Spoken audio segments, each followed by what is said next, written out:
దేవునికి మహిమ స్తోత్రం కలుగునుగాక. ప్రియతమ గ్రేస్ రేడియో శ్రోతలందరికీ హృదయపూర్వక స్వాగతం, సుస్వాగతం. Truth and times, a Christian perspective అనే ఈ పాడ్కాస్ట్లో ఈరోజు మనము విలాప వాక్యాల గ్రంథం మొదటి 3 అధ్యాయాలు మనం చర్చించబోతున్నాం, ధ్యానించబోతున్నాం. మిత్రులారా, నెక్స్ట్ ఎపిసోడ్లో లాస్ట్ 2 చాప్టర్స్ కూడా మనం డిస్కస్ చేయబోతాం. లామెంటేషన్స్ అన్న ఈ గ్రంథాన్ని ధ్యానించడానికి నేడు అంతేకాదు, ఈ గ్రంథం యొక్క relevance and significance to the modern day Indian క్రిస్టియన్స్కు ఏ విధంగా ఏమి పాఠాలు నేర్పిస్తుంది అన్న అంశాలన్నింటినీ బోధించడానికి, ధ్యానించడానికి మన మధ్య ఇద్దరు ప్రఖ్యాత దైవ సేవకులు మరియు నిష్ణాతులైన స్కాలర్స్ మన మధ్య ఉన్నారు. డాక్టర్ రవికుమార్ దరివేముల గారు, pastor good shepherd church, Hyderabad, మరియు senior advocate cum Christian ideologue Daniel Vijayaprakash Gonthupuli గారు. సార్, వీరిద్దరికీ హృదయపూర్వక నమస్కారము, స్వాగతం, సుస్వాగతం. మిత్రులారా, పాస్టర్ గారి ప్రార్థనతో నేటి పాడ్కాస్ట్ ను ప్రారంభించుకుందాం. ప్రార్థన చేసుకుందామండి.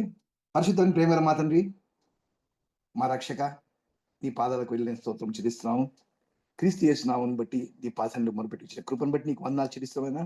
ప్రత్యేకంగా ఈ సమయంలో మేము విలాప వాక్యంలో నీ వాక్యం మేము ధ్యానించుండగా నీ సన్నిధి మాతో ఉంచుండి. పార్టిసిపేట్ చేస్తున్నటువంటి నీ బిడ్డలు నాయన, ప్రత్యేకంగా బ్రదర్ హేమసాగర్ గారిని, బ్రదర్ డానియల్ విజయప్రకాష్ గారిని మీరు దీవించండి, ఆశీర్వదించండి.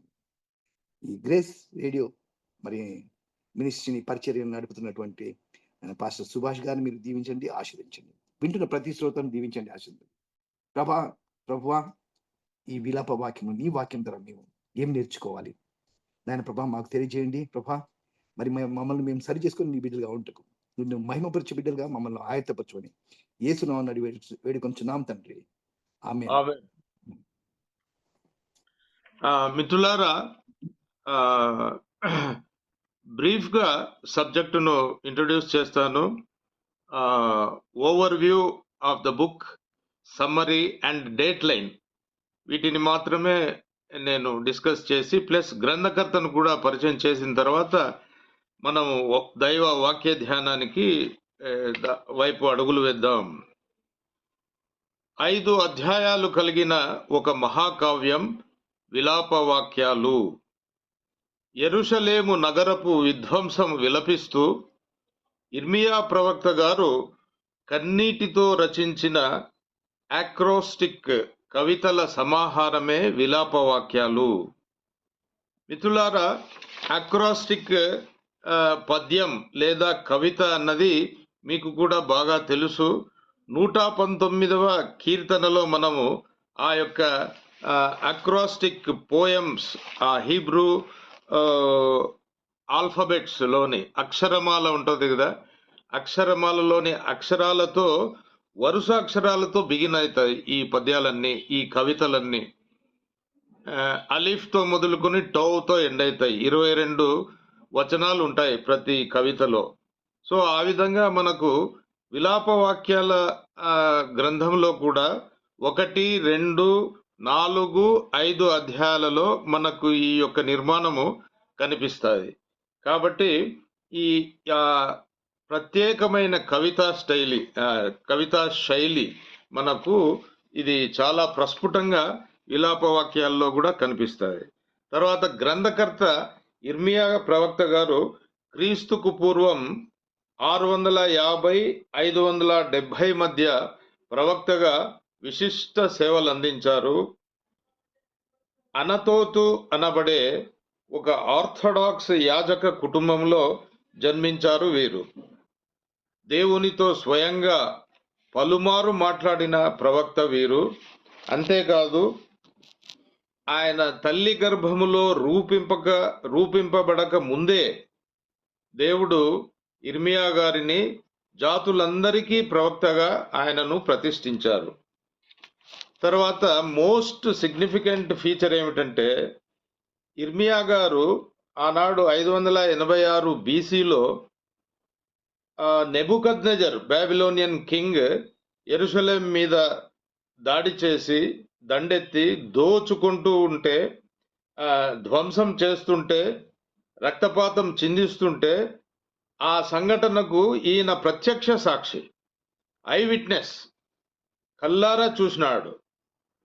ఏమి పవిత్ర దేవాలయం అగ్నికి ఆహుతి అవుతుంటే, ఏమి దేవుని ప్రజలు బబులోను కత్తికి బలి అవుతుంటే, పవిత్రమైన దేవాలయపు బంగారు ఉపకరణాలు, వెండి తదితర ప్రశస్తమైన వస్తువులన్నీ దోచుకోబడుతుంటే, బలాఢ్యులైన యూదా యువకులను బందీలుగా మారుస్తా ఉంటే, అందమైన ఇశ్రాయేలీ యువతులను మహిళలను స్లేవ్స్ గా మారుస్తూ ఉంటే, చిన్నపిల్లలు ఆకలితో అలమటిస్తూ మరణిస్తూ ఉంటే, శవాలు స్ట్రీట్స్ లో పడి ఉంటే కల్లారా చూసిన ఇర్మియా గారు కన్నీటితో స్వయంగా వ్రాసిన గ్రంథం ఇది విలాప వాక్యాలు.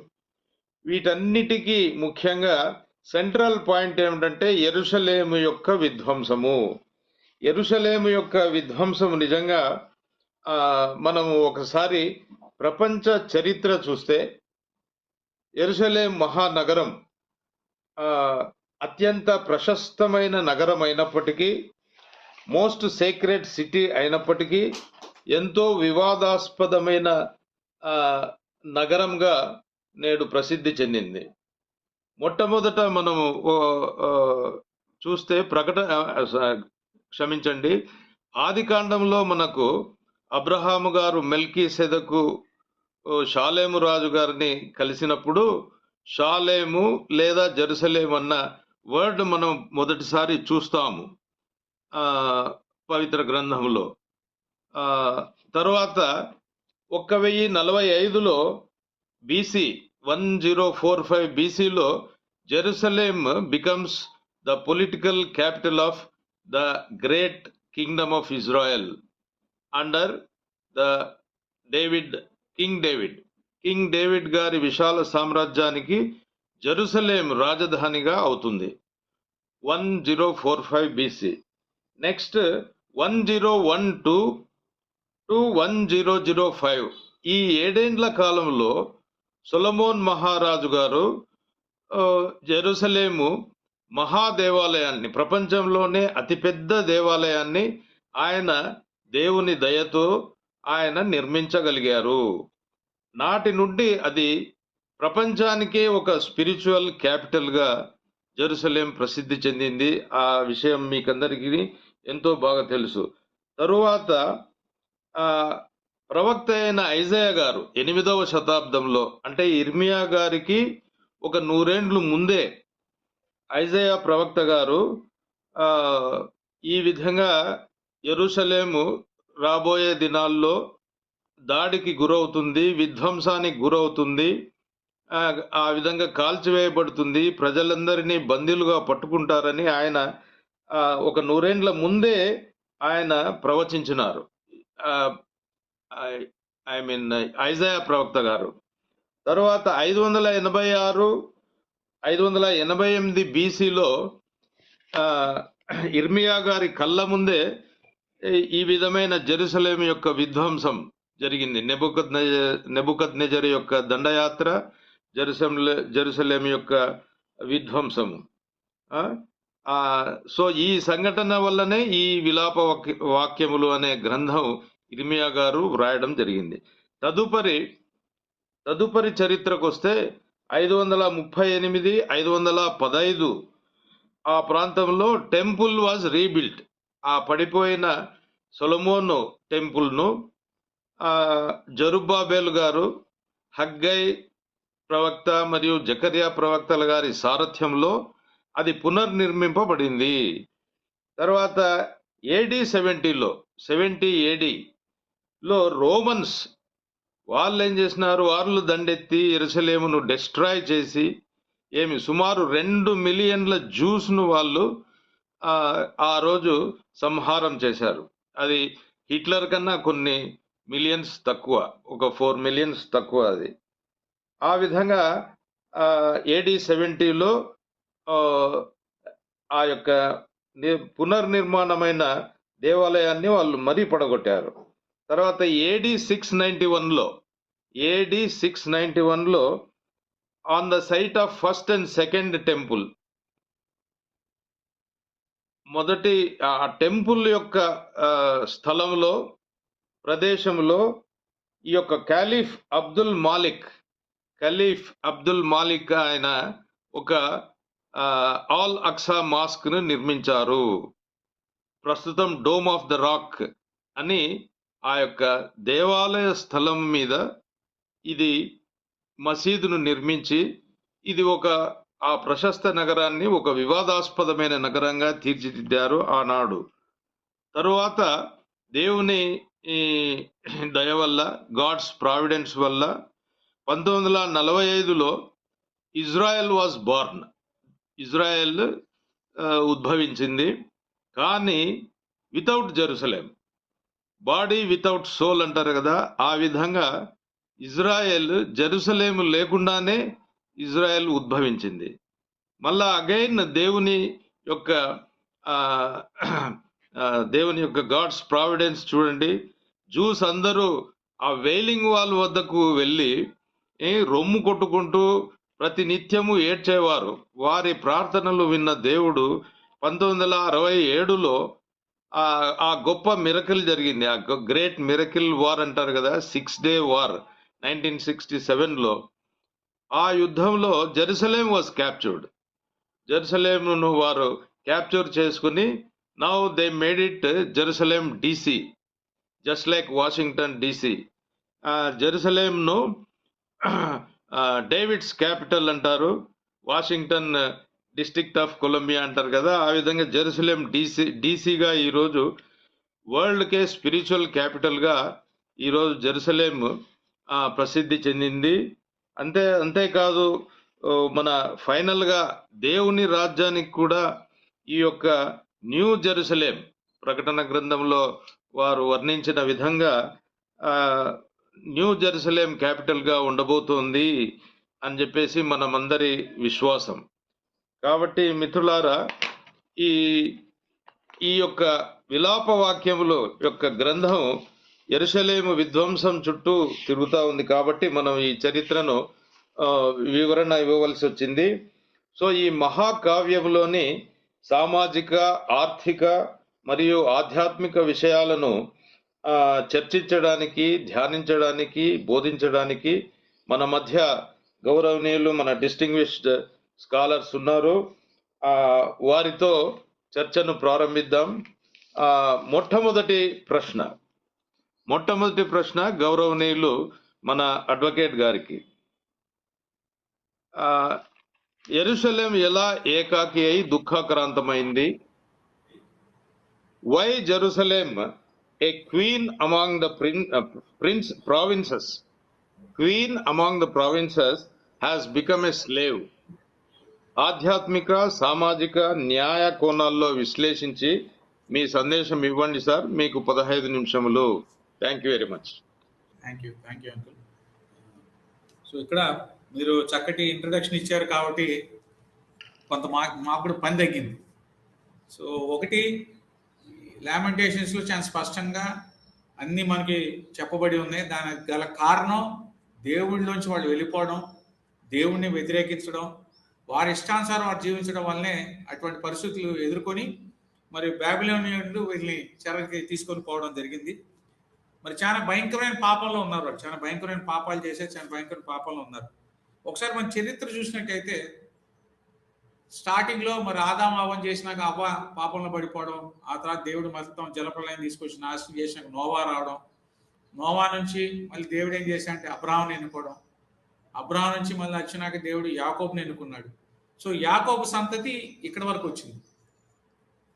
చూసుకున్నట్లయితే అవన్నీ చూసుకుంటే ప్రధానంగా చూస్తే వీళ్ళకి మూలాలు ఎక్కడి నుంచి వచ్చినాయి అని చూస్తే ఆ మధ్య అంతకుముందు ఎన్ని పక్కన పెట్టేస్తే ఎప్పుడైతే వీళ్ళు ఐగుప్తుకి వెళ్ళారో ఐగుప్తులో 400 సంవత్సరాలు వీళ్ళు అక్కడ ఏమంటాం కూలీలుగా ఉండి వాళ్ళ యొక్క ఆలోచన విధానం కానీ వాళ్ళ జీవన విధానం కానీ వాళ్ళతో ఉండి వాళ్ళతో చూసుకుని వాళ్ళతో ఉండి వాళ్ళు వేసే భిక్షకు వీళ్ళు ఇంకంటే రోజువారి కూలి చాలా భయంకరమైన పరిస్థితుల్లో చాలా విపత్కరమైన పరిస్థితుల్లో చాలా వల్నరబుల్ కండిషన్లో ఉన్నారు కాబట్టి వీళ్ళు ఎక్కువ ఊరినే టెండెన్సీ అనమాట ఏంటంటే పడిపోయే టెండెన్సీ సహజంగా మనం ఏంటంటే అనకూడదు కానీ we see that tendency in the poor people. ఎందుకంటే రెక్కాడ దగ్గర దొక్కాడైన పరిస్థితుల్లో ఉన్న వాళ్ళు పడిపోవడానికి ఎక్కువ అవకాశం ఉంది.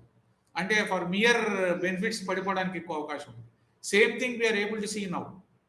అయ్యే పరిస్థితులు ఇవాళ ఉన్న ప్రభుత్వాలు అంటే అంత గొప్ప దేవుడిని పెట్టుకొని ఆ రోజు ఇశ్రాయేలీలు కూడా చిన్న వాటికి అంటే వాళ్ళు ఎన్నో అద్భుత కార్యాలు చేసి ఎన్ని చేసి తీసుకొచ్చి బయటికి తీసుకొచ్చిన ప్రయాణంలో ఆఫ్టర్ ఆల్ కూరేళ్ళ కోసం దిగజారిపోయారు.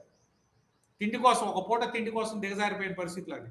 Similarly we are seeing the same conditions now. I feel very sorry to say Dalit communities especially చూస్తున్నాం. వాళ్ళ యొక్క బిహేవియర్ని కానీ వాళ్ళు చూసుకుంటే పాప ఏం చేస్తారు, there is no other go for them. Britishers చేసిన ఫౌండేషన్ వల్ల ఈ మాత్రం వచ్చారు, ఆ తర్వాత అంబేద్కర్ ఇచ్చిన రాజ్యాంగం వల్ల ఎంతవరకు అని వచ్చారు కానీ బట్ ఇవాళకి they are still living in very vulnerable condition. So ఎక్కువ పడిపోవడానికి ఎక్కువ అవకాశం ఉంది.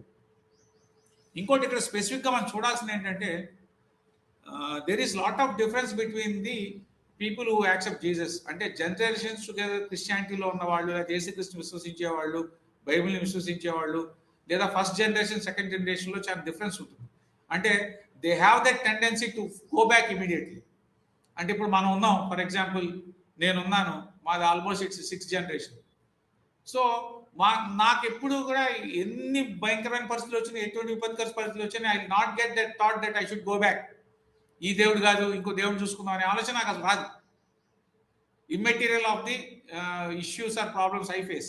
వేరాస్ ఎవరైతే కొత్తగా వచ్చారో విశ్వాసంలోకి వాళ్ళకి ఆ టెండెన్సీ ఎక్కువ ఉంటుంది, ఆలోచన ఎక్కువ వస్తుంది. సో ఇశ్రాయేలీలు కూడా వారి చుట్టుపక్కల ఉన్న పరిస్థితుల ప్రభావం కావచ్చు, whatever it maybe they had that tendency, ఛాన్సాలు పడిపోయారు. ఇక్కడ కూడా చాలా ఘోరమైన పాపంలో పడిపోయారు కాబట్టి వాళ్ళని దేవుడు శిక్షించడం అనేది జరిగింది. ఎటువంటి పాపంలో పడిపోయారంటే దేవుడు ఎప్పుడు కూడా వాళ్ళ యొక్క బంధాన్ని వైవాహిక జీవితంతో పోల్చుకుంటూ వచ్చాడు. సో పోల్చుకుంటూ వచ్చిన క్రమంలో వీళ్ళు విస్మరించిన దానిలో ఏ స్థితికి వెళ్ళారంటే వాళ్ళు కీర్తనలు 106వ అధ్యాయం 30వ వచనం నుంచి చూసినట్లయితే ఫినెహాస్ లేసి శిక్ష జరిగింపగా ఆ తెగులు ఆగిపోయాను, నిత్యము తరములన్నిటను అతనికి ఆ పని నీతిగా ఎంచబడెను. మెరీబా జలం విరోధ వారు ఆయనకు కోపం పుట్టించిరి, కావున వారి మూలముగా మోషేకు బాధ కలిగాను. ఎట్లనగా వారు అతని ఆత్మ మీద తిరుగుబాటు చేయగా అతడు తన పెదవులతో కాని మాటలు పలికెను.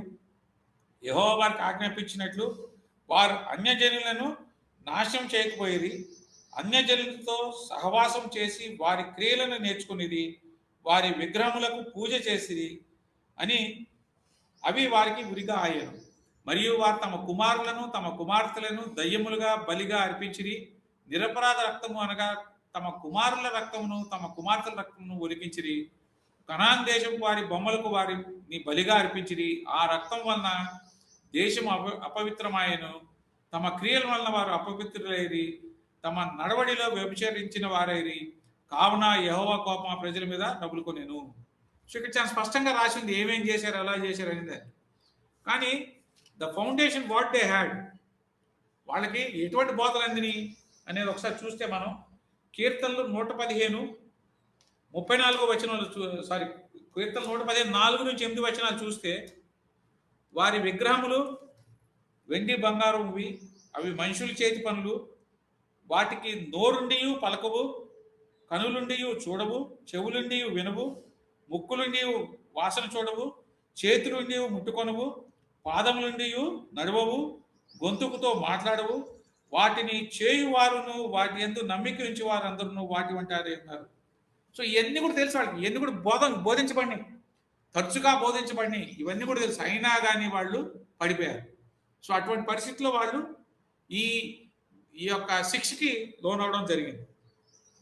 సో వాళ్ళు ఎట్లా ఉంది వాళ్ళ ప్రవర్తన అయినా చూస్తే వేశ్యల వల్లే ప్రవర్తించడం, ఇతర దేవుళ్ళని పూజించడం, దేవుణ్ణి విడిచి వెళ్ళిపోవడం వలన దేవుని యొక్క కాపుదల్లోంచి బయటికి వెళ్ళిపోయారు. వాళ్ళకి దేవుని యొక్క కాపుదల దూరమైంది. That was the main thing. ఇవాళ కూడా మనకి దేవుని కాపుదల దూరమై ఉంది మన దేశంలో కానీ మిగతా దేశంలో కానీ. అలాగే యెరూషలేములో ఇతర దేవుళ్ళను మరి ఇతర ప్రజలను విశ్వసించింది వారు. అంటే వీళ్ళు ఏం చేశారంటే ఇతర దేవుళ్ళని, ఇతర ప్రజల్ని, ఇతర రాజుల్ని, ఇతర దేశాలని విశ్వసించారు. కానీ వాళ్లే వీళ్ళని మోసం చేశారు, వాళ్లే వీళ్ళని నాశనం చేశారు, వాళ్లే వీళ్ళని హింసించారు. సో ఇక్కడ నుంచి మనం if we can just shift on to the present scenario, the present situation of the Christians చూసుకుంటే, there is no other option for అస్.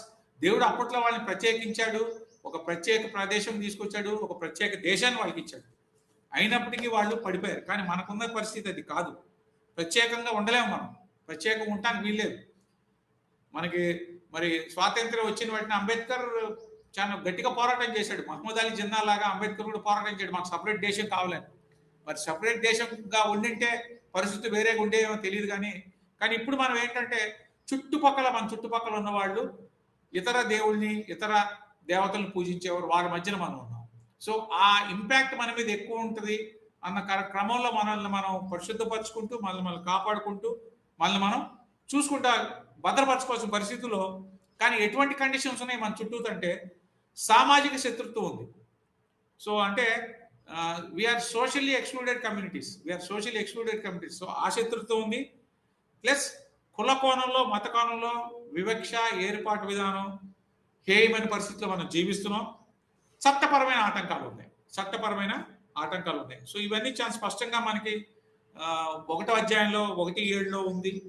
అట్లాగే అనేక వచనాల్లో 1:10లో వీటన్నిటిలో కూడా చాలా స్పష్టంగా వివరించి ఉంది. సో దాంతో పోలిక మనం చూసుకున్నట్లయితే ఆ రోజు ఎలా హింసించబడ్డారో యెరూషలేం వాళ్ళు, ఇవాళ ఇశ్రాయేలీలు మనం కూడా వాళ్ళు హింసించబడుతున్నాం. 2014లో చూసుకుంటే 127 కేసులు రిజిస్టర్ అయినాయి. ఏది మన మీద, క్రైస్తవుల మీద మత మార్పిడి చేస్తున్నారనో ఇంకోటి అని మన మీద 124 కేసులు రిజిస్టర్ అయితే, ఇవాళ 2024కి 834 కేసులు మన పాస్టర్ల మీద కావచ్చు, లేకపోతే మన క్రైస్తవుల మీద కావచ్చు. బట్ నాకు తెలిసి రిపోర్ట్ అని ఇవి చాలా తక్కువ, ఇంకెక్కువ ఉన్నాయి. There are more. But cases of violence చూసుకుంటే there are more against us.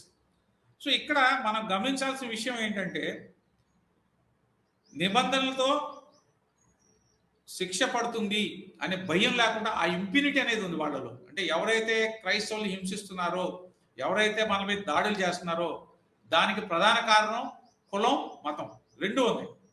So మతాన్ని తీసుకుంటే వాళ్ళకి రాజ్యాంగాన్ని అడ్డం పెట్టుకొని, రాజ్యం వాళ్ళ వైపు ఉంది కాబట్టి, రాజ్యం వాళ్ళకి అనుకూలంగా ఉంది కాబట్టి మాకు ఏమి జరగదు, ఒక చట్టం ఉంది, ఆ చట్టం వల్ల మేము శిక్షించబడతామనే భయం లేకుండా మన మీద ప్రవర్తించడం జరుగుతుంది. ఇంకా అంటే దానికి ఒక మంచి ఉదాహరణ మనం చూసుకోవాలంటే, వీడియో తీసి వీడియోలు వైరల్ చేస్తున్నారు. ప్రతి సంఘటన కూడా వీడియోలు వైరల్ చేస్తున్నారు. అయినప్పటికీ వారి మీద ఎక్కడ కూడా యాక్షన్ తీసుకుంటే ఒక్కటి కూడా మనం ఇంతవరకు చూడలేదు. You have never seen. Whereas మన మీద దాడి చేయడం కోసం, లేకపోతే మన మీద ఇది చేయడం కోసం చట్టాలు తీసుకొస్తున్నారు. మనకి వ్యతిరేకంగా, వాళ్ళకి అనుకూలంగా ఉండడానికి చట్టాలు తీసుకొస్తున్నారు. రాజ్యం, వీఆర్ మైనారిటీస్ హియర్, రాజ్యం వాళ్ళతోనే ఉంది, మతం వాళ్ళతోనే ఉంది.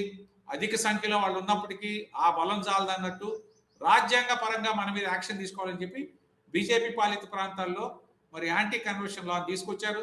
అస్సాంలో యాంటీ హీలింగ్ లా తీసుకొచ్చి ఇటువంటి చట్టాలు తీసుకొచ్చారు. సో ఆ చట్టాలను అడ్డం పెట్టుకొని ఒక ఆర్గనైజ్డ్ క్రైమ్ని మనం ఇది చేస్తున్నాం. సో చట్టాన్ని ప్రజలే అమలు చేస్తున్నారు. చట్టాన్ని ఎక్కడ కూడా ప్రభుత్వం యొక్క సంబంధిత శాఖలు అమలు చేయట్లేదు. చట్టాన్ని వాళ్ళే అమలు చేస్తున్నారు. ప్రజలే చట్టాన్ని తమ చేతులు తీసుకుని అమలు చేస్తారు.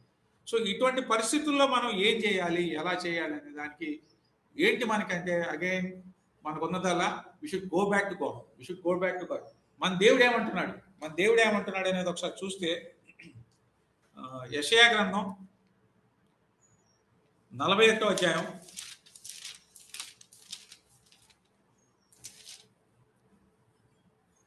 9 నుంచి 13 వరకు చదువుతాను. బూదిగంతముల నుండి నేను పట్టుకొని దాని కొనల నుండి పిలుచుకొనిన వాడా, నీవు నా దాసుడు అనియు, నేను నిన్ను ఉపేక్షించగా ఏర్పరచుకుంటుననియు నేను నీతో చెప్పి ఉన్నాను. నీకు తోడై ఉన్నాను. భయపడకము, నేను నీ దేవుడినై ఉన్నాను. దిగులు పడకము, నేను నిన్ను బలపరుతును. నీకు సహాయం చేయబడను నేనే. నీతి అను నా దక్షిణాస్తంతో నిన్ను ఆదుకొందును. నీ మీద కోపపడిన వారందరూ సిగ్గుపడి విస్మయం అందెదరు. నీతో వాదించువారు మాయమే నశించిపోదురు. నీతో కలించు వారిని నీవు వెతుకుదువు గాని వారు కనుగొనలేకపోదువు. నీతో యుద్ధం చేయవారు మాయమైపోదురు, అభావులగుదురు. నీ దేవుడైన యెహోవానకు నేను భయపడముకు, నేను నీకు సహాయం చేసేదను అని చెప్పుచు నీ కుడి చేతిని పట్టుకొంచున్నాను. సో ఇంత స్పష్టంగా దేవుడు మనకి ఆయన అభయహస్తం ఇచ్చాడు. సో ఎప్పుడు కూడా దేవుడు మనల్ని విడనాడు. మనం దేవుని విడనాడుతున్నాం కాబట్టి మనం ఈ పరిస్థితిని ఎదుర్కొంటాం. కాబట్టి ఇప్పుడు మనల్ని మనం పరీక్షించుకొని మన యొక్క జీవితాన్ని సరిదిద్దుకొని తిరిగి దేవుని వైపు చూసినట్టయితే ఖచ్చితంగా మనం ఆయన యొక్క కాపుదల్లోకి వస్తాం. ఆయన ఖచ్చితంగా మనల్ని కాపాడతాడు. సో కాబట్టి ఇటువంటి పరిస్థితుల్లో మనకి ప్రధానంగా ఇప్పుడు ఏం జరుగుతుందంటే, ఇంకోటి ఏం జరుగుతుందంటే, ఎక్కడెక్కడైతే అసెప్టివ్గా ఉంటామో, ఎక్కడెక్కడైతే మనం మన యొక్క హక్కుల పరిరక్షణ కోసం మనం ఉద్యమాలు చేస్తామో, వ్యతిరేకిస్తామో, అక్కడ ఏం చేస్తున్నారంటే they are imposing boycott on us, బహిష్కరణ, సామాజిక బహిష్కరణ, సిమిలర్లీ సోషల్ ఎకనామిక్ బాయ్కాట్ రెండు చేస్తున్నారు. అంటే ఆల్రెడీ వెలివేయబడి దూరంగా ఉంటున్నాం. ఈవెన్ దెన్ అంటే మనల్ని నీళ్లు పట్టుకోనివ్వరు. లేదా తెలంగాణలో అయితే బొందలగడ్డ అంటారు, ఇక్కడైతే బెరిల్ గ్రౌండ్స్ వాడుకొని పరిస్థితి. తెలంగాణలో చాలా భయం. ఎక్స్క్లూజివ్లీ ఆంధ్రాలో మనం చూసుకున్నట్లయితే we have burial grounds.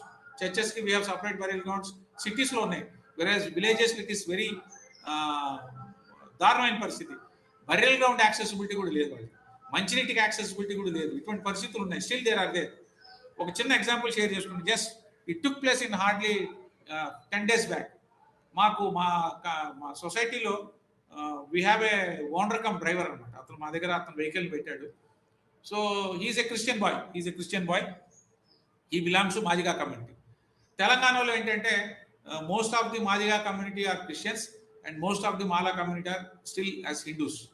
So వాళ్ళ విలేజ్లో ఇతనికి ఏంటంటే హీ హాజ్ ఎ సైట్ కొనుక్కున్నాడు. ఇతనికి వాళ్ళ ఊర్లో బీసీల దగ్గర ఏదో పెద్ద పొలం ఉంటే ఆ పొలంలో ఇతను ఒక హౌస్ సైట్ కొనుక్కున్నాడు. అతను బాబాయ్ ఇద్దరు కొనుక్కున్నారు. Remaining house sites are of Mala community. అంటే వీళ్ళిద్దరే క్రిస్టియన్ కమ్యూనిటీ, మిగతా వాళ్ళందరూ కూడా హిందూ కమ్యూనిటీ. అయితే వీళ్ళకి బరియలు చేసే అలవాటు ఉంది కాబట్టి క్రైస్తవులుగా వీళ్ళు ఏంటంటే ఆయన అడిగితే ఆయన 1 ఎకరం వీళ్ళకి ఫ్రీగా ఇచ్చాడు బరియల్ గ్రౌండ్. ఎవరైతే ఇళ్ల స్థలాలు వీళ్ళకి అమ్మాడో ఆయనే ఫ్రీగా బరియల్ గ్రౌండ్ ఇచ్చి నీట్గా దానిలో మీరు బరీ చేసుకుంటున్నారు. వేరే మాలా కమ్యూనిటీ అంతా ఇంకా హిందూ బిలీఫ్లో ఉన్నారు కాబట్టి వాళ్ళ పొలాల దగ్గరే కాల్చడం లేకపోతే పొడ్చడం చేస్తున్నారు. ఇప్పుడు కాల్చడం చేస్తున్నారు. అక్కడ గొడవ ఎలా వచ్చిందంటే, ఇతను తన ఇల్లు కట్టుకోవాలి, ఫెన్సింగ్ వేయాలి అనుకున్నప్పుడు మాలా కమ్యూనిటీ వాళ్ళు అక్కడికి వచ్చి ఇతన్ని ఆ పని చేసుకునేవ్వకుండా, అంటే చూడండి, just the litigation is between Mala and Madiga, but reason is మతం. అక్కడ ఇది మాకు బొందలగడ్డ కింద కావాలి, నువ్వు ఇల్లు కట్టుకోవడానికి వీల్లేదు, మాకు బొందలగడ్డ కింద కావాలి. గొడవ చేసి కొట్టుకునే పరిస్థితులు వచ్చి మళ్ళీ ఇతను అరే నేను క్రైస్తవుని కదా, నేను తప్పు చేయకూడదు కదా అని చెప్పి మళ్ళీ వాళ్ళతో మాట్లాడి నెగోషియేట్ చేసి త్రూ పోలీస్ యాక్షన్ తీసుకుని చేయగలిగాడు. ఏంట్రా కారణం అంటే, వీళ్ళు క్రైస్తవులు కాబట్టి ఇక్కడ ఉంటానికి వీల్లేదు, మేము హిందువులు మా మధ్యన ఉంటారు, దాన్ని బొందలగడ్డ కింద చేయాలి. ఎవరో స్థలానికి బొందలగడ్డ కింద ఎట్లా చేస్తావు, నువ్వు చేయలేవు. రీజన్ ఏం లేదు, ఇది వంక పెట్టారు. కానీ అక్కడ మళ్ళీ రిలీజియన్. సో క్రైస్తవులు ఎవరో ఏ క్రైస్తవులు కొట్టుకుంటున్నారు, మాలా మాదిగలే కొట్టుకుంటున్నారు.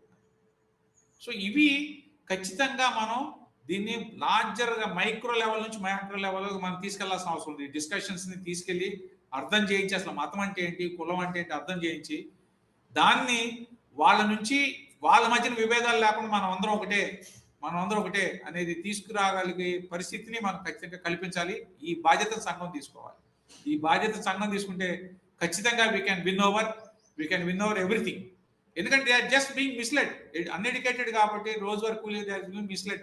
సో ఇటువంటి పరిస్థితులు ఉన్నాయి కాబట్టి దేవుడే మనకి ఇది అని చెప్పి చెప్పుకుంటూ వీళ్ళందరి మధ్య సామరస్యం తీసుకొస్తూ వాళ్ళకి అర్థం చేయించి, గ్రామాల్లో విభేదాలు తగ్గించుకుంటూ అర్థం చేయించి వాళ్ళందరూ కూడా మరి ఏకతాటి మీద తీసుకొచ్చి మన విశ్వాసం వైపు నడిపించాల్సిన బాధ్యత సంఘం తీసుకోవాలని చెప్పి తెలియపరుస్తూ ముగిస్తున్నాను. Thank you.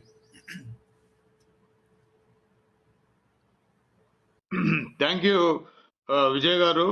మీరు నాటి ఇశ్రాయేలీయుల ఆధ్యాత్మిక పతనాన్ని వివరిస్తూ ఒక మోస్ట్ పర్టినెంట్ బర్నింగ్ ప్రాబ్లంకి ఒక మీరు అంటే సూచన చేశారు.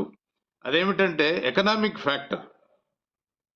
Poverty is the chief reason for ungodly, unchristian and unspiritual life among the poor people, especially Dalit communities యొక్క కారణం పావర్టీ అన్నది.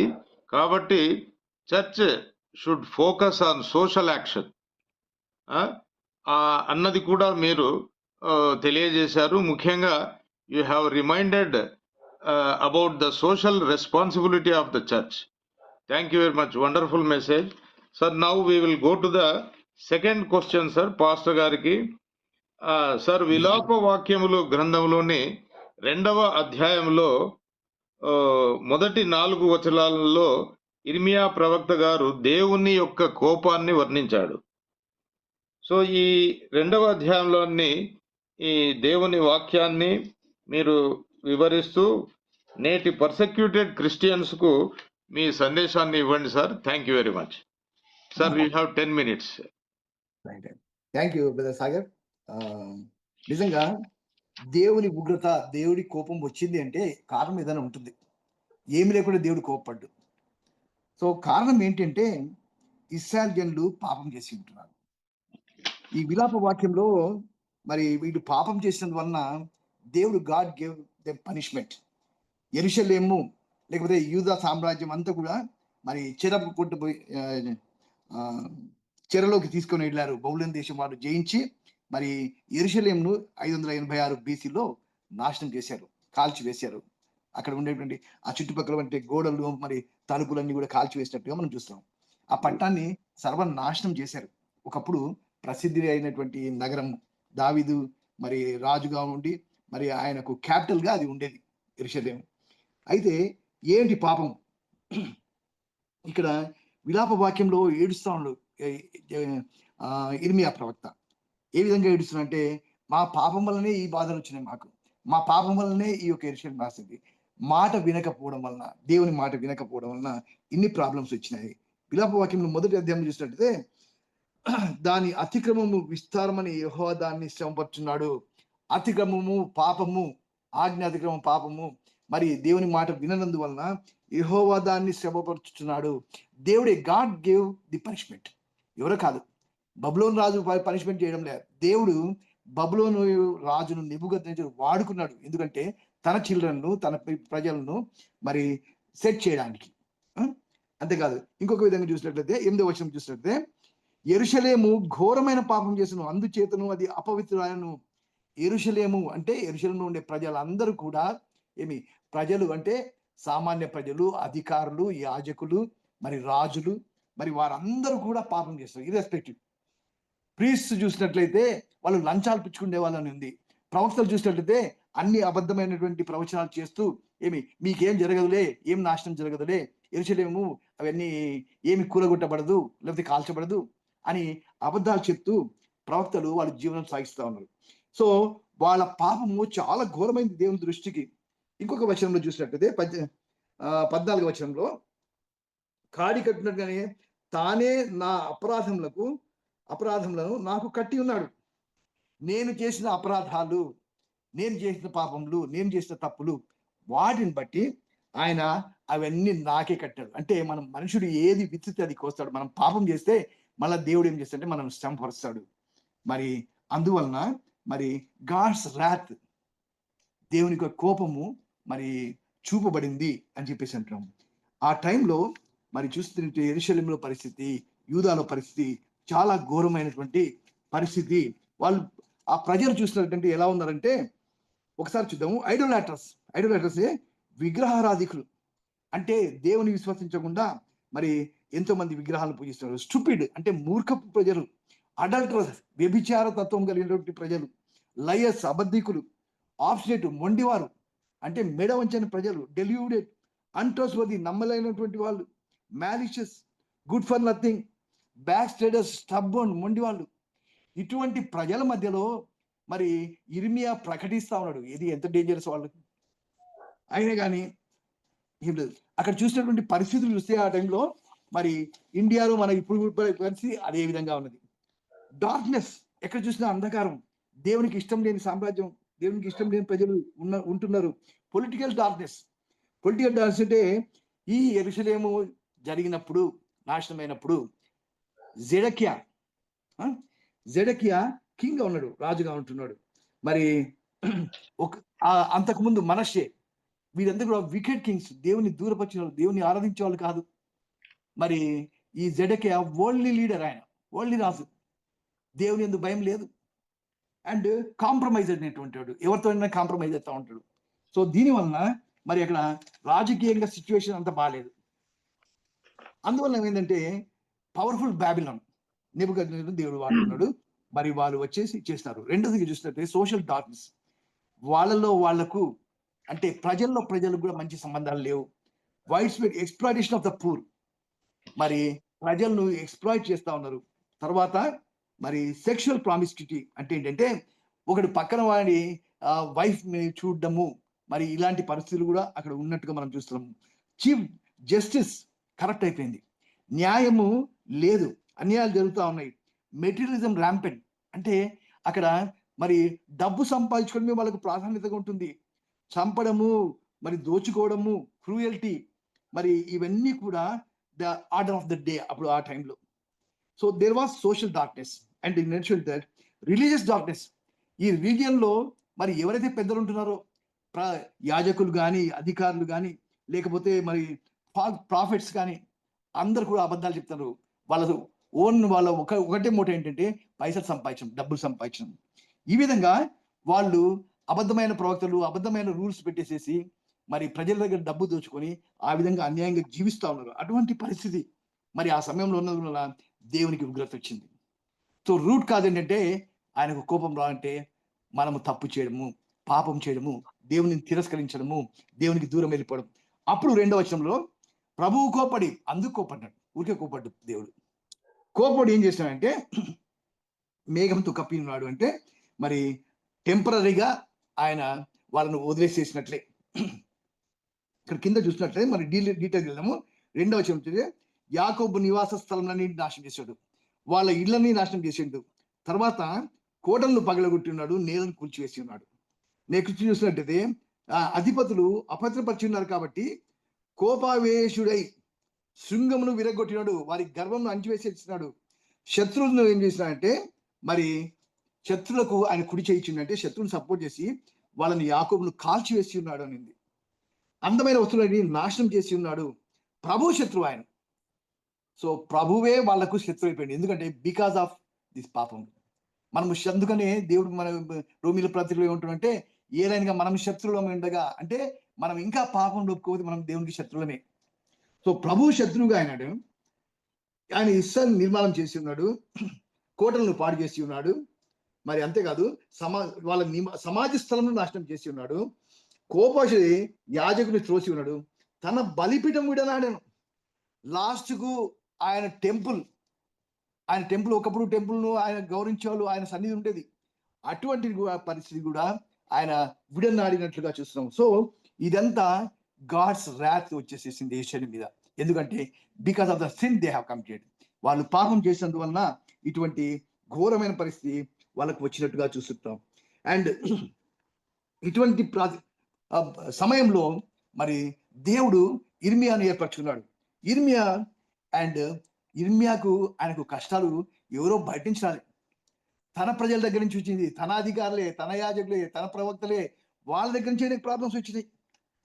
సో పరిస్థితులు ఎట్లున్నాయంటే ఇర్మియాను పంపించిన దేవుడు, వాక్యము వినండి వినండి అని చెప్పేసి అనేక మంది ప్రవక్తలను పంపించాడు. కానీ వాళ్ళు దేవుని మాట విననందువల్ల ఫైనల్ గా God has to take a decision.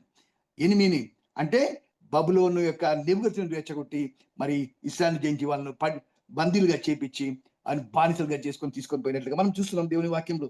మరి ఇర్మియా భక్తుడు ఎలాంటి పరిస్థితిలో జీవించాడంటే ఒకసారి జస్ట్ చెప్తున్నా.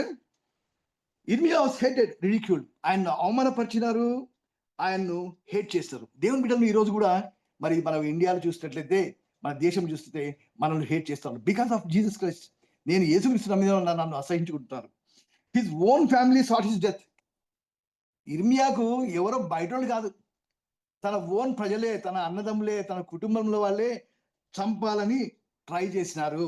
లేకపోతే ఆయన చావడంలో ఇష్టపడినట్టుగా మనం చూస్తున్నాం దేవుని వాక్యంలో. 12:6 చూసినట్టయితే ఇర్మియా గ్రంథం, he was barred in the possible support of marriage. ఆయన పెళ్లి కూడా చేసుకోలేదు. ఎందుకంటే ఒకవేళ పెళ్లి చేసుకుంటే భార్యకు నష్టము, పిల్లలకు నష్టము, వీళ్ళందరూ కూడా నాశనం అయిపోతారు, యెరూషలేము ఎలాగో నాశనం అవుతుంది అని చెప్పేసి దేవుడు ఏం చేశాడంటే, అయ్యా నువ్వు పెళ్లి చేసుకోవద్దు.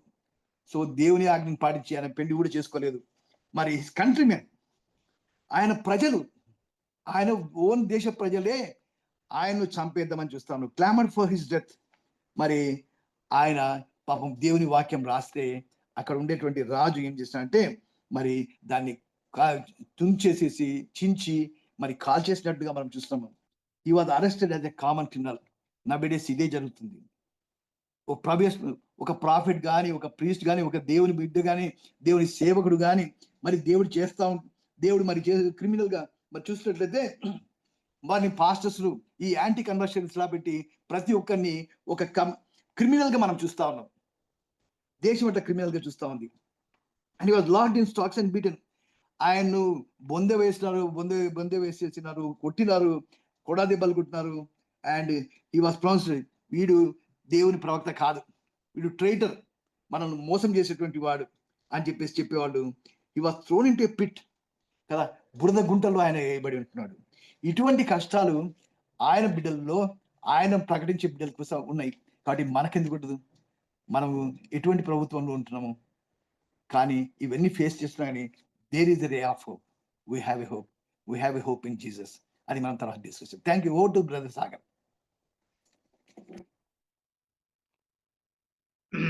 థ్యాంక్ యూ బిలడ్ పాస్టర్ గారు. నాటి ఇజ్రాయెల్ యొక్క స్పిరిచువల్ డికేను కళ్ళకు కట్టినట్టు వివరించారు. ప్రవక్తను ఏ విధంగా సొంత ప్రజలే పర్సెక్యూట్ చేయడము నిజంగా మీరు కళ్ళకు కట్టినట్టే చూపారు సార్. నేటి స్పిరిచువల్ స్టేటస్ కూడా నేడు ప్రజల యొక్క వీక్నెసెస్, ప్రజల్లో ఉన్న ఈ యొక్క కరప్ట్ ప్రాక్టీసెస్, విగ్రహారాధన అయితేనేమి, అవిధేయత అయితేనేమి, అడల్టరీ, స్టూపిడిటీ, డిజోబీడియన్స్ లాంటి వాటన్నిటినీ మీరు నిజంగా చాలా చక్కగా వివరించారు sir. This is an eye opener to all of us. Thank you very much. Now we will go to the third question sir. మన అడ్వకేట్ గారికి, దేవుని వాత్సల్యత ఎడతెగనిది కాబట్టే మనం ఇంకా నిర్మూలం కాకుండా ఉన్నవారము. ప్రతి ఉదయము నూతనముగా ఆయనకు వాత్సల్యత పుట్టుచున్నది. విలాపవాక్యములు 3:22. ఈ 3వ అధ్యాయాన్ని సామాజిక ఆధ్యాత్మిక కోణంలో విశ్లేషించి మీ సందేశాన్ని ఇవ్వండి. 10 నిమిషములు మీకు. Thank you very much. Thank you. So దీన్ని మనం ఒకసారి చూసుకున్నట్లయితే ఆ రోజు అంటే దేవుడి యొక్క కృపా వాత్సల్యత ఎంత గొప్పదని చెప్పడానికి అబ్రహాము అడుగుతాడు, ఒకవేళ అక్కడ 50 మంది ఉంటే వాళ్ళని క్షమించి వదిలేస్తావా, 30 మంది ఉంటే వదిలేస్తావా అని ఆఖరికి అట్లా అడుగుతున్నప్పుడు సో దేవుడు దేనికైనా ఒప్పుకుంటాడు.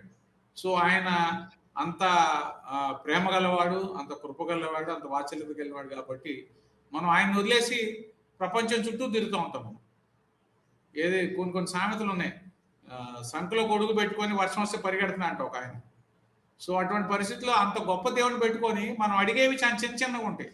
అంటే వీటన్నిటి గల కారణం ఏంటంటే ది ల్యాక్ ఆఫ్ బేస్. మనం ఏమైతే బోధిస్తున్నామో వాళ్ళకి స్పష్టమైన సాక్ష్యాలు షేర్ చేయాలి, స్పష్టంగా బోధించాలి. అసలు ప్రార్థన చేసే విధానం కూడా నేర్పించాల్సిన అవసరం ఉంది. ఎందుకంటే ఇక్కడ మనకి మీరు ఇందాక చెప్పారు, మరి ప్రతి ఉదయం అనుదినం ఆయన నూతనంగా ఆయనకు వాత్సల్యత పుట్టుచున్నది. అనుదినం నూతనం పుడుతుంది ఆయనకి. మన అనుదినం పుడుతున్నప్పుడు దాన్ని ఎవరి కోసం పుడుతుంది? అది మన కోసమే. దాన్ని క్లెయిమ్ చేసుకోవాలి మనం. We should claim it.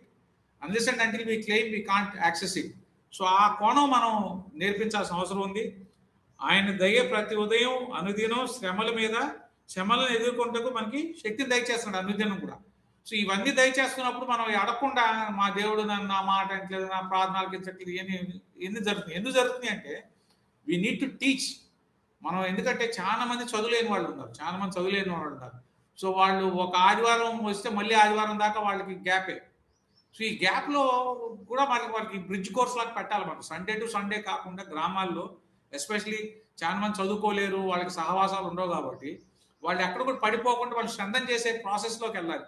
అసలు కుటుంబ ప్రార్థన అంటే ఏంటి, ఎందుకు చేసుకోవాలి, దాని యొక్క ఇదేంటి అని చెప్పుకుంటూ వస్తూ అట్ ది సేమ్ టైం ఎలా ప్రార్థించాలి, ఎలా అడగాలి దేవుడిని అనేది కూడా చేయాలి. ఎందుకంటే మన ప్రార్థన చూస్తుంటే అవి కావాలి, ఈ కావాలి, ఈ కావాలి, ఈ కావాలి, ఇవే ఉంటాయి. సో అట్లా కాకుండా వాళ్ళకి అర్థం చేయించాలి ఒకటి. ఇంకోటి ఏంటంటే ఇవాళ వేదంలో కూడా ఆయన మనకు శక్తిని ఇస్తాడు. వేదంలో కూడా మనకి శక్తిని ఇస్తాడు. వేదనకరమైన పరిస్థితులు మన దేశంలో ఉన్నాయి. ఇవాళ మనం వేదనకరమైన పరిస్థితులు దేశంలో ఉన్నాయి. ఆ రోజు ఎలాగ ఉన్నాయో ఇవాళ కూడా మనం చూస్తే స్పష్టంగా ఇవి కనపడుతున్నాయి. ఇదే మనం మూడో అధ్యాయంలో 31, 32, 33 వచనాలు చూసుకుంటే శ్రమలు తాత్కాలికమైనవి అనే విశ్వాసంతో దేవుని కనికరం పొందవచ్చు. సో ఇక్కడ చాలా స్పష్టంగా ఉంటుంది. శ్రమలు తాత్కాలికమే, శ్రమలు తాత్కాలికమే. సో మనం అవి పొందవచ్చు. ఇక్కడ ఇంకోటి ఏముందంటే మనకి 26వ వచనం చూడండి, 3వ అధ్యాయం 26 చూస్తే ఓపికతో కనిపెట్టుట మంచిది. సో అంటే ఏంటి? విశ్వాసం ఓపికతో ఉండాలి.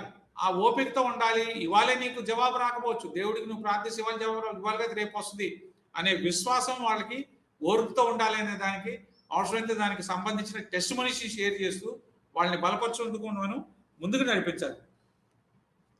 రెండోది ఏంటంటే శ్రమలు తాత్కాలికమే అనేది కూడా చాలా స్పష్టంగా మనం సంఘానికి బోధించాల్సిన అవసరం ఉంది. ఎందుకంటే ఇవాళ మనం అందరూ కూడా తిరిగి వెళ్లాల్సిన పరిస్థితులు ఉన్నాయి. We need to turn back. ఎందుకంటే మన యొక్క ఆత్మ పరిశీలన చేసుకొని తిరిగి దేవుని యొద్దకు వెళ్ళి క్షమాపణ కోరుకుని ఆయన సన్నిధిలోకి వెళ్లాల్సిన అవసరం ఉంది. ఇది మనకి స్పష్టంగా 40వ వచనంలో ఇక్కడ స్పష్టంగా రాయబడి ఉంది. 3వ అధ్యాయం 40వ వచనం చూస్తే మన మార్గములను పరిశోధించి తెలుసుకొని మనము యెహోవా తట్టు తిరుగుదుము. సో మనం ఖచ్చితంగా యెహోవా తట్టు తిరగాలి.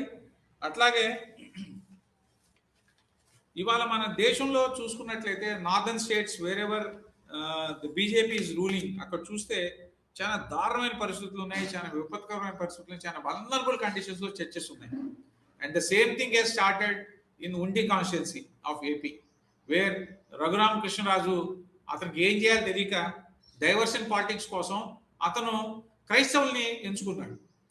ఆయన మీద వచ్చే ఆరోపణలు, ఆయన మీద కోర్టు తీర్పులు, ఆయన దాదాపుగా 1000 కోట్లు బ్యాంక్ అకౌంట్ కొట్టి అది చేసుకునే దాని నుంచి తను సేవ్ చేసుకోవడం కోసం ఇక్కడ మనల్ని స్కేప్ కోర్టుగా చేస్తున్నాడు. ఆ డైవర్షన్ పాలిటిక్స్ లో రీసెంట్ గా సునీల్ కుమార్ ఐపీఎస్ ఆఫీసర్ కూడా దాన్ని చాలా స్పష్టంగా చెప్పాడు. విజయ్ కుమార్ గారు రిటైర్డ్ అయ్యే ఆయన కూడా చెప్పాడు. సో ఈ డైవర్షన్ పాలిటిక్స్ లో ఏం చేశాడంటే హిందీల యొక్క బలాన్ని చాటుకోవడం కోసం, హిందీల యొక్క మద్దతు తీసుకోవడం కోసం క్రైస్తవుల్ని ఎంచుకొని క్రైస్తవుల మీద దాడి చేయడం జరిగింది అక్కడ. సో చర్చెస్ ని ఊరిని అనవసరంగా ఏదో ఒక రీజన్ పట్టుకొని since he has the power he's doing it. So అంటే ఏంటంటే ఎవరికి ఏమి ఇబ్బంది వచ్చినా కానీ మన యొక్క ప్రదేశాలు, మన యొక్క సంఘాలు, మన యొక్క బాడీస్ బ్యాటిల్ ఫీల్డ్ దాకా అయిపోయింది వాళ్ళకి. ఎందుకంటే మనం ఈజీగా టార్గెట్ చేయొచ్చు మనల్ని. ఎందుకంటే వీళ్ళని ఏం చేసినా ఏం కాదు, ఎవరేం చేయలేరు. కాబట్టి ఆ దృక్పథంతో, ఆ ఆలోచనతో వాళ్ళు ఏంటంటే మనల్ని టార్గెట్ చేసుకొని ఇవాళ జరగడానికి ప్రధాన కారణం అంతమించి ఇంకే లేదు. బట్ సాలిడారిటీ వస్తుంది, స్లోగా అక్కడ రిపర్కేషన్ స్టార్ట్ అయింది. సో ఈ పరిస్థితులు ప్రతి దగ్గర ఉన్నాయి. నార్థన్ స్టేట్స్, చాలా స్టేట్స్ లో ఈ పరిస్థితులు ఉన్నాయి. సో వాళ్ళకి మనం ఏం చెప్తాం అనే దానికి, సో ఇందాక నేను చెప్పినట్టు ప్రార్థనే అన్నిటికి మూలం. విశ్వాసంతో ప్రార్థించాలి. శ్రమలు తాత్కాలికమే. అల్టిమేట్ గా మన దేవుడే సర్వోన్నతుడు, సార్వభౌముడు. ఆయన ఖచ్చితంగా ఏ రోజు మనల్ని విన్నాడు. ఏ రోజు ఇశ్రాయేలీని ఆ రోజు ఐగుప్తు నుంచి ఎలా నడిపించాడో ఈ రోజు ఇశ్రాయేలీని ఎలా నడిపిస్తున్నాడో ఖచ్చితంగా మనల్ని కూడా నడిపిస్తాడు అనేది మనం వాళ్ళకి చెప్పాలి. ఇంకోటి ఏంటంటే ఇక్కడ సంఘాలుగా మన భావిస్తే క్రైస్తవులుగా మన ఎవరైతే శ్రమల్లో ఉన్నారో, ఎవరైతే ఇబ్బందులు ఉన్నారో వాళ్ళకి ప్రేయర్ సపోర్ట్ ఇవ్వాలి, వాళ్ళని విజిట్ చేయాలి. At the same time we need to extend the necessary support to them in the form of cash and kind రూపంలో సపోర్ట్ అందించాలి. ఎందుకంటే వాళ్ళు కూలీలు మానుకొని ఉద్యమాలు చేయాల్సిన పరిస్థితి వస్తుంది. రోజువారీ కూలీలకి వెళ్ళలేని పరిస్థితి వస్తుంది. ఎక్కడికి వెళ్తే ఏమొస్తుంది, దాడులు, ఇంట్లో దాక్కుండే పరిస్థితుల్లో ఉన్నప్పుడు తిండికి లేకుండా ఉండే వాళ్ళ పరిస్థితి కూడా ఉంది. సో అటువంటి వాళ్ళకి మోరల్ సపోర్ట్ ఇవ్వడమే కాకుండా కావాల్సిన సహాయాన్ని కూడా మనం అందించాలి. సంఘాలుగా మనకు కావాల్సిన సహాయం అందించాలి. మణిపూర్కి ఎలాగైతే అందించామో ఇవాళ మిగతా ప్రాంతాలకి, అట్లాగా మన పరిసర ప్రాంతాలు ఎక్కడైతే దాడులు జరుగుతున్నాయో, కంటిన్యూస్ గా ఎవరైతే ఎదుర్కొంటున్నారో, ఎవరైతే ఉద్యమాల్లో ఉన్నారో వాళ్ళకి సాలిడారిటీ ప్రకటించడం కాకుండా ఈ కూడా చేయాలి. ప్రధానంగా ఇక్కడ మనం చేయాల్సింది ఏంటంటే లీగల్ సపోర్ట్ అనేది చాలా ముఖ్యం. We need to extend the legal support. So ఆ లీగల్ సపోర్ట్ ఎందుకంటే వాళ్ళు ఈ ట్రామాటిక్ కండిషన్స్ లో ఉన్నప్పుడు ఏం చేయాలి, ఎలా చేయాలి, ఏం చేయాలి అనేది కూడా తెలియదు. కాబట్టి మనలాంటి వాళ్ళం లేదంటే ఆ లీగల్ గా ఉన్న వాళ్ళని మనం వాళ్ళకి యాక్సెసిబిలిటీ క్రియేట్ చేసి ఆ లీగల్ సపోర్ట్ ఏదైతే కావాలో ఆ లీగల్ నుంచి ప్రొటెక్షన్ తీసుకుని త్రూ కోర్ట్స్ కావచ్చు, త్రూ పోలీస్ కావచ్చు, advocacy lobby with the government చేస్తూ మనం వాళ్ళకి లీగల్ సపోర్ట్ని కనుక ఇవ్వగలిగినట్లయితే ఖచ్చితంగా they will be able to overcome. ఇంకా కొత్తవి జరగకుండా ఉంటాయి. పాతవి కంట్రోల్ అయిపోతే ఎవరైతే చేసే వాళ్ళు శిక్షార్హులు అవుతారు. అట్ ద సేమ్ టైం ఇది అవుతుంది. సో ఇటువంటి పరిస్థితుల్లో మనం ఏం చేయాలంటే వాళ్ళ మీద ఏవేవైతే కేసులు ఉన్నాయో ఆల్రెడీ కేసెస్, ఆ కేసెస్లో వాళ్ళ మీద యాక్షన్ని స్పీడప్ చేయడమే కాకుండా ఇక్కడ ఎవరైతే బాధితులు ఉన్నారో వాళ్ళ తరపున కూడా మనం లీగల్గా ఇంటర్వెన్షన్స్ స్టార్ట్ చేసినప్పుడు ఖచ్చితంగా will have an synergetic effect. Similarly encouragement, అనుదినం ఎంకరేజ్మెంట్ అనేది చాలా అవసరం, వాళ్ళందరికీ కూడా అనుదినం అవసరం. సో అట్లాగే ఇది స్ప్రెడ్ అవ్వకుండా, ఇది మిగతా ఏరియాస్లో కూడా స్ప్రెడ్ అవ్వకుండా అరికట్టాల్సిన బాధ్యత కూడా ఉంది సంఘాల మీద. అరికట్టాల్సిన బాధ్యత అంటే ముందుగానే మిగతా ప్రాంతాలు, దాని పరిసర ప్రాంతాలు, మిగతా ప్రాంతాలు అప్రమత్తం చేయాలి. మనం అప్రమత్తం చేయాలి. ఈ డేంజర్ మిగతా వాటి కూడా స్ప్రెడ్ అయ్యే అవకాశం ఉంది అనే దాని మీద దాన్ని బాగా విశ్లేషించి అవసరమైతే వెళ్ళి ఫ్యాక్ట్ ఫైండింగ్ టీమ్స్ వెళ్ళి అక్కడ ఏం జరుగుతుంది, ఎందుకు జరుగుతుంది అనేది చూసి ఆ ఫ్యాక్ట్ ఫైండింగ్ చేసి ఆ ఫ్యాక్ట్ ఫైండింగ్ రిపోర్ట్ని we need to circulate in a larger way.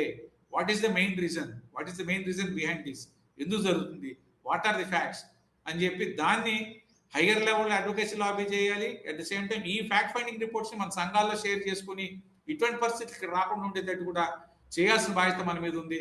So at the same time solidarity at starting from micro to macro level, village లెవెల్లో సాలిడారిటీ తీసుకురావాలి, mandal level, district level, state level and national level. Unionize, we need to unionize, we need to form committees. Say for example, form a committee of 5 people at a village. Similarly, all the villages in the mandal, say for example, we have 30 villages, 30 panchayat, 30 into 5, 150. So వీళ్ళు village నుంచి ఆ issue ఉంటే mandal level తీసుకెళ్తారు, అక్కడ discuss చేస్తారు, అక్కడ అధికారులతో చర్చిస్తారు. Similarly district level, mandal representation నుంచి మండల్ కమిటీ ఫామ్, వాళ్ళు డిస్ట్రిక్ట్ లెవెల్ రిప్రజెంట్ చేస్తారు. Similarly, state level and national level. At the same time, we need to address also at the global level. ఇండియాలో ఈ పరిస్థితుల్లోనే అంటే గ్లోబల్ లెవెల్కి ఇవాళ మా నృత్యమలో జరిగే యొక్క దీన్ని తీసుకెళ్లాల్సిన అవసరం ఉంది.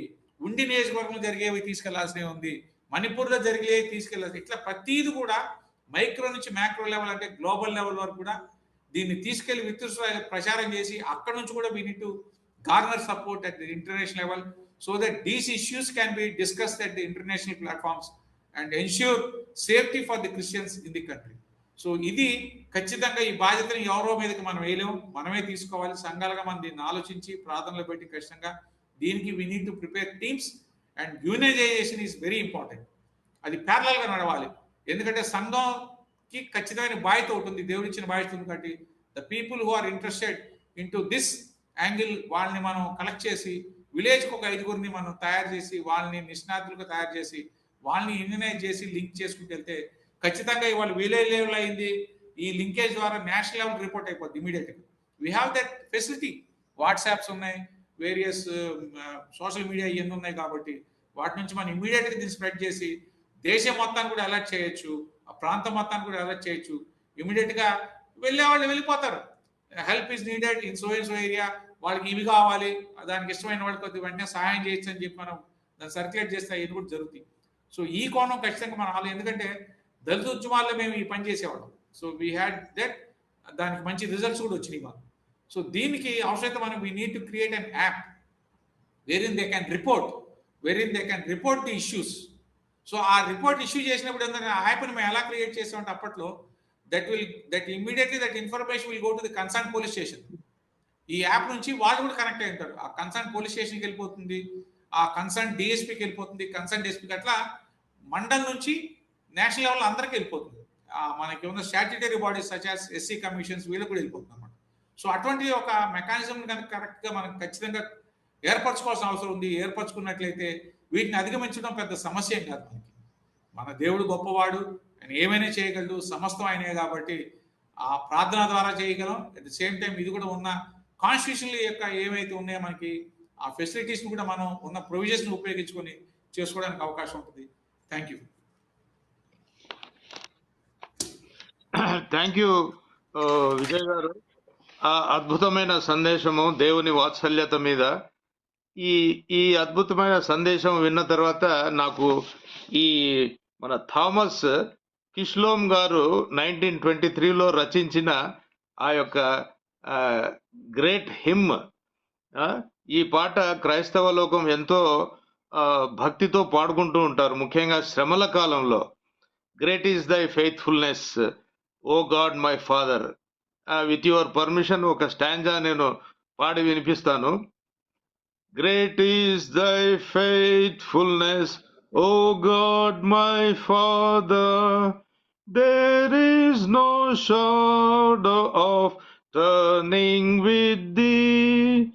Thou changest not, thy compassions they fail not. As thou hast been, thou forever will be.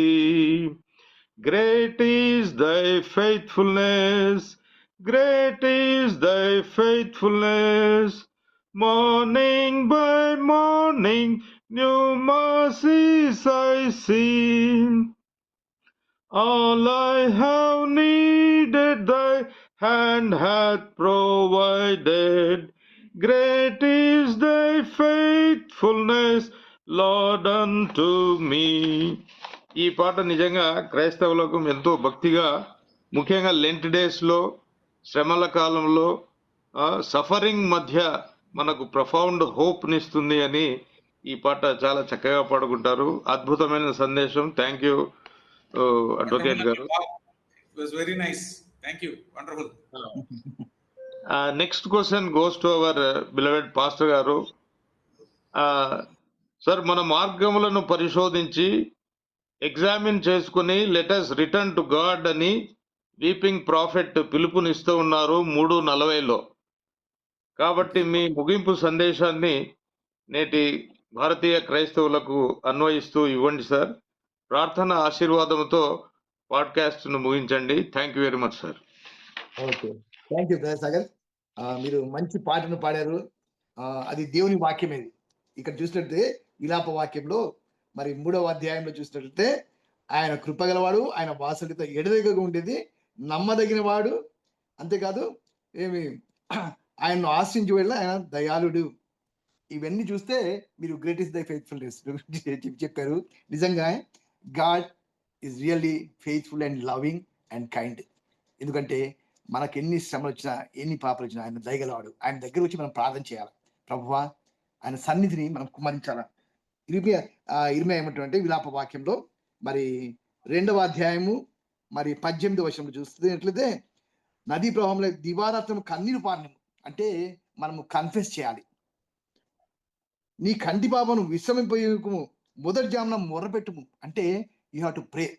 ప్రభువా నన్ను, ఇంకా అంతేకాదు ప్రభు సన్నిధిని నీ హృదయంను కుమ్మరించుము అంటే యూ షుడ్ బి నీ యొక్క హృదయంను కుమ్మరించాల. నీ లోపల బాధలు, కష్టాలు అన్నీ చెప్పాలి. నీ పాపంలో నీ ఒప్పుకోవాలా. అంతేకాదు నీ పసిపిల్లల ప్రాణం కొరకు నీ చేతులను ఆయన తట్టు ఎత్తుము అంటే నీ చిల్డ్రన్ కొరకు, నీ ఫ్యామిలీ మెంబర్స్ కొరకు నువ్వు ప్రార్థన చేయాలి. నువ్వు ప్రార్థన చేస్తే దేవుడు నమ్మదగిన దేవుడు. అంతేకాదు ఆయన నిన్ను విడనాడే వారి కాదు. నువ్వు ప్రార్థన చేస్తే there is a hope for each and every Christian. చూడండి 31లో చూస్తుంటే ప్రభు సర్వకాలం విడోడు, ఆయన బాధ పెట్టినను తన కృపా సమృద్ధిని బట్టి జాలిపడును, మన మీద జాలి పడేవాడు. ఒకవేళ బాధ పెట్టినా కానీ ఆయన మళ్ళీ ఫీల్ అవుతాడు. ఆయన అయ్యో నా బిడ్డల్ని నేను మళ్ళీ దగ్గర చేర్చుకోవాలని అని చెప్పేసి తన కృపా సమృద్ధిని బట్టి, బికాస్ ఆఫ్ హిజ్, ఆయన యొక్క కృపను బట్టి, ఆయన కృపను ఉండబట్టి మన మీద జాలిపడతాడు. హృదయపూర్వకంగా ఆయన నరులకు విచారమైన బాధలను కలుగజేయడు. ఆయన కావాలని నీకు కష్టం కలిగించడు, కావాలని నీకు బాధ కలిగించడు అని దేవుని యొక్క వాక్యం ఉంది. బట్ మనం ప్రార్థన చేస్తే దేవుడు నమ్మదగినవాడు. మన జీవితాలను, మన కుటుంబాలను మార్చివేసేటువంటి దేవుడు. అందుకని ఇర్మియా ద్వారా దేవుడు మాట్లాడుతున్నాడు. 23వ అధ్యాయంలో చూసినట్లయితే యెహోవా ఇలాగున ఆజ్ఞించున్నాడు, రాబో దినంలో నేను దావీదునకు నీతి చిగురును పుట్టించేదను, అతడు రాజై పరిపాలన చేయును, అతడు వివేకంగా నడుచుకొనొచ్చు, కార్యములు జరిగించును, భూమి మీద నీతి న్యాయములు జరిగించును. అతని దినంలో యూదా రక్షణ ఉండును, ఇశ్రాయేలు నిర్భయంగా నివసించును, యెహోవా మనకు నీతి అని అతనికి పేరు పెట్టుదురు. రాబో దినంలో దావీదుకు నీతి చిగురు, దావీదు సంతానంలో మరి యేసుక్రీస్తు మెస్సియా అని అంటున్నాడు. ఆయన రాజై పరిపాలన చేయను, ఆయన రాజు, రాజులకు రాజు, ప్రభువు, ఆయన రాజ్యం పర్మనెంట్ రాజ్యం. ఈ టెంపరీ రాజ్యాలు కాదు. ఈ ఇశ్రాయేల్ రాజులు, యూదా రాజులు, మరి ఇంకా బబులోను రాజులు, ఎంతమంది రాజులు వచ్చినారు పోయినారు. కానీ ద పర్మనెంట్ కింగ్డమ్ లో నువ్వు నేను ఆయన రాజ్యంలో మనం ఉండాలంటే మరి భూమి మీద ఆయన నీతి న్యాయములు జరిగించాడు. కాబట్టి మనము నీతిమంతులుగా కావాలంటే కేవలం యేసుక్రీస్తు విశ్వాసం ఉంచాలి. విశ్వాసం ద్వారా నీవు నీతిమంతులుగా తీర్చబడతావని దేవుని వాక్యంలో ఉంది. మనమందరం పాపం కాబట్టి మన పాపంలో ఒప్పుకునేలా ఆయన నమ్మదగిన వాడు, నీతిమంతుడు కనుక మనం సమస్త దుర్నించి మనం కాపాడి పవిత్రులుగా చేయునని దేవుని వాక్యంలో ఉంది. కాబట్టి మరి ఈరోజు నీకు నాకు ఒక అష్యూరెన్స్ ఉంది, ఒక హోప్ ఉంది. మరి అదేంటంటే యేసు వైపు చూడాలి. That the greatest hope. ఈరోజు మనము ఎటువంటి పరిస్థితులు ఉన్నా కానీ మరి Christians they are facing persecution. ఇప్పుడు మరి అడ్వకేట్ గారు చెప్పినట్లు ఎన్నో శ్రమల్లో బాధలు ఉంటున్నారు. ఇక్కడ వరల్డ్ స్టాటిస్టిక్స్ చూస్తే దగ్గర దగ్గర 200 మిలియన్ పీపుల్ ఇన్ 60 కంట్రీస్. వాళ్ళు ఎటువంటి పరిస్థితులు అంటే దే డోంట్ హ్యావ్ రైట్స్. వాళ్ళు మంచిగా బ్రతకడానికి కూడా లేకుండా అయిపోయింది. వాళ్ళని పక్కన పెట్టేసేస్తారు because of the loyalty to Christ. యేసుక్రీస్తునందు విశ్వాసం ఉంచిన ద్వారా మరి వీ హ్యావ్ పొలిటికల్ అడ్వర్సరీస్, అంతేకాదు రిలీజియస్ అడ్వర్సరీస్ ఎంతో మంది ఉంటున్నారు. కాబట్టి మనము వాళ్ళతో పాటు ఏడ్చే వాళ్ళతో ఏడవాలి, సంతోషపడే వాళ్ళతో సంతోషపడాలి. అంతేకాదు మనకు శ్రమలు వచ్చినప్పుడు మనము ఒకటి క్రీస్తునందు విశ్వాసం ఉంచాలి. రోమీలకు రాసిన పత్రిక చూసినట్లయితే మరి దేవుని వాక్యంలో చూద్దాం ఒకసారి.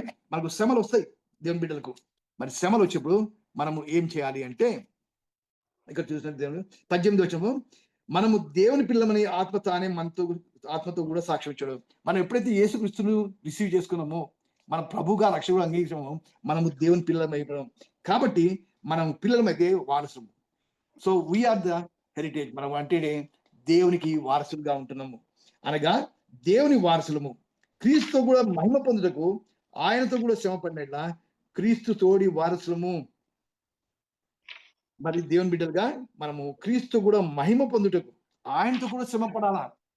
సో మనము శ్రమలు పడినాము ఆయన కొరకు అంటే మనము క్రీస్తు యొక్క మహిమలో మనము పాలి భాగస్వలమై ఉన్నాము. మనము ఆ మహిమకు మరి ఆయనతో పాటు మనము వారసులము అని నిజంగా గాడ్స్ అష్యూరెన్స్ మనకుంది దేవుని బిడ్డలకు. ఈరోజు క్రైస్తవ ప్రజలు నిర్లక్ష్య భయపడాల్సిన పని లేదు, లేకపోతే హోప్ లేకుండా జీవించడానికి లేదు, నిరాశ నిస్పృహలో ఇంకా జీవించాల్సిన అవసరం లేదు. We have a hope in Jesus. యేసుక్రీస్తు ద్వారా మనకు ఒక గొప్ప అష్యూరెన్స్ ఉంది. ఎందుకంటే ఆయన మనలాగా జన్మించాడు, మానవుడి శరీరం నీలాగా నాలాగా ఉన్నాడు. అండ్ ఆయన మన కొరకు ఇక్కడ చూసినట్టు దేవుని వాక్యంలో చూసినట్టే హెబ్రీయులకు రాసిన పత్రిక 2వ అధ్యాయం, ఆయన అపవాది మరణం ద్వారా నశింపజేయటకు జీవితకాలం అంతయు మరణ భయం చేత దాస్యమునకు లోబడిన వారిని విడిపించకు ఆయన రక్తమాంసంలో పాలివాడను. నీలాగా నాలాగా దేవుడైనాడు, ఒక మనుష్య రూపంలో ధరించుకొని వచ్చినాడు. అంతేకాదు ఆయన యొక్క డ్యూటీ ఏంటంటే 4వ అధ్యాయము చూసినట్లయితే యేసు అని గొప్ప ప్రధాన యాజకుడు ఉన్నాడు. He is the pastor for us. యాజకుడు మన కొరకు ప్రార్థన చేస్తా ఉన్నాడు. మనం నశించిపోకూడదని చెప్పేసి మనం ఒప్పుకుందానికి అప్పుడు మన ప్రధాన యాజకుడు మన బలహీనత మనతో సహానుభవం లేనివాడు కాదు, కానీ సమస్త విషయంలో శోధింపబడినను పాపం లేనివాడు. ఎన్ని కష్టాలు వచ్చినా బాధలు వచ్చినా ఆయన పాపం లేనివాడు జీవించు కనుక మనం కనికరింపబడి సమయోచితమైన సహాయం కొరకు కృప పొందినట్లు ధైర్యంతో కృపాసనం వద్దకు చేరుదము. ధైర్యంతో, బికాస్ ఆఫ్ జీసస్ క్రైస్ట్. యేసుక్రీస్తును నమ్మినామంటే ఆయన కృప మన మీద ఉంటుంది. ఆయన కృప ఉన్నట్లే మనం ధైర్యంగా ఆయన కృపాసనాన్ని సమీపించవచ్చు. we can be in the presence of the Lord for ever and ever. దేవుడి వాక్యాన్ని మన హృదయంలో జీవించిన గాక. మన పాపం నుండి యేసుక్రీస్తుని స్వీకరిద్దాము, ఆయన యొక్క నిత్య సన్నిధిలో మనము పాలు పొందుదాము. దేవుడు ఈ గొప్ప అష్యూరెన్స్ మన ప్రతి ఒక్క దేవుని ఇచ్చినాడు. అంతేకాదు ఎవరైతే అంగీకరించారో వారందరూ కూడా దేవుని పిల్లలకు అధికారం ఇచ్చారు. We are all children of God and we have a part in the heaven. కాబట్టి దేవుడి యొక్క వాక్యాన్ని దీవించను గాక. మరి విలాప వాక్యాల ద్వారా మరి మనము దేవుని సన్నిధికి రావాలని ప్రభు కోరుతాను. దేవుడు మిమ్మల్ని దీవించను గాక. ప్రార్థన చేసుకుందండి. పరిశుద్ధుని ప్రేమల మా తండ్రి, దయగల నాయన, నీ పాదాలకు వెళ్ళిన స్తోత్రం చేస్తున్నాయన. ప్రత్యేకంగా నీ వాక్యం ద్వారా మీరు ఇచ్చిన సందేశాన్ని బట్టి నీకు వందనాలు చేస్తున్నాను నాయన ప్రభా. నిజంగా మాకు శ్రమలు వస్తున్నాయన ప్రభా. మరి నాయన ప్రభా, మీరు నమ్మదగిన దేవుడు, మమ్మల్ని శ్రమల నుంచి విడిపించే దేవుడు, నీ మహిమలో మమ్మల్ని చేర్చుకునే దేవుడు ప్రభా. నీ బిడ్డలుగా ఉండకు నీ కృప దయచేయండి ప్రభా. వింటున్న ప్రతి శ్రోతను మీరు దీవించి ఆస్వాదించమని ప్రభా, బలపరచమని, ఆత్మీయంగా అనేకులకు దీవెనకరంగా ఉంటూ సహాయం దయచేయమని నీకే వేలాది స్తుతులు చెల్లిస్తూ మా ప్రభువుని రక్షకుడైన యేసుక్రీస్తు పెట్ట ప్రార్థించి అడిగి వేడుకొంచున్నాం తండ్రి. ఆమేన్. ఆమేన్. మన పరమ తండ్రి అయిన దేవుని యొక్క ప్రేమయు, మన ప్రభువుని రక్షకుడైన యేసుక్రీస్తు యొక్క కృపయు, పరిశుద్ధాత్మ దేవుని అన్యోన్య సాహసం చేరిన మనకందరు వింటున్న ప్రతి శ్రోతకు ఇప్పుడు ఎల్లప్పుడు సదాకాలం తోడేండును గాక. Amen. Amen. Praise the Lord. Praise the Lord. Master గారు ప్రైజ్ ది లార్డ్. విజయ్